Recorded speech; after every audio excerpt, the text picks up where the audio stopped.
తప్పకుండా దాన్ని కూడా పూర్తి చేయడానికి దానికి ప్రభుత్వ సర్వీస్ కూడా తీసుకోవడం అనేది జరుగుతుంది. కాబట్టి ముఖ్యంగా ఈ ప్రాంత వాసులందరూ కూడా నిజంగా 33 సంవత్సరాల పాటు కాంగ్రెస్ పార్టీ కుటుంబ సభ్యులు ఒక ప్రతిపక్షం నుండి వాళ్ళతో వీరోచితాన్ని పోరాడి నిజంగా ఈరోజు కాంగ్రెస్ పార్టీని నిలుపుగలిగారు.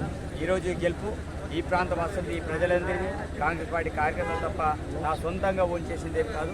తప్పకుండా అందరి సహకారం వల్ల నేను ఎమ్మెల్యే కావడం అనేది జరిగింది. తప్పకుండా ఏ నమ్మకంతో అయితే నన్ను ఎమ్మెల్యే కల్పించారు. తప్పకుండా ప్రతి ఒక్క కార్యకర్త కావచ్చు, ప్రజలు కావచ్చు, ఎవరైనా సరే 24 గంటలు నేను అందుబాటులో ఉంటా. రాత్రి 1 గంటకైనా 2 గంటలకైనా 3 గంటలకైనా 4 గంటలకైనా మీరు ఫోన్ చేసి నాతో మీ సమస్యలు తెలుసుకోవచ్చు.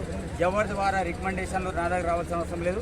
తప్పకుండా డైరెక్ట్ ఏవైతే ప్రాబ్లం ఉందో డైరెక్ట్ నాతో అప్రోచ్ కావాల్సిన అవసరం ఉందని తెలియజేస్తున్నా. ఎందుకంటే చాలామంది వీళ్ళని పడుకున్నారు, మమ్మల్ని కలుస్తాడో కలవడు.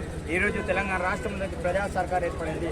ఈరోజు గడెల పాలన బద్దకొట్టడం జరిగింది. ఈరోజు ప్రజలు పరిపాలిస్తారు, ప్రజలందరి చేతిలో పరిపాలన ఉంటుంది. కాబట్టి ఖానాపూర్ నియోజకవర్గంలో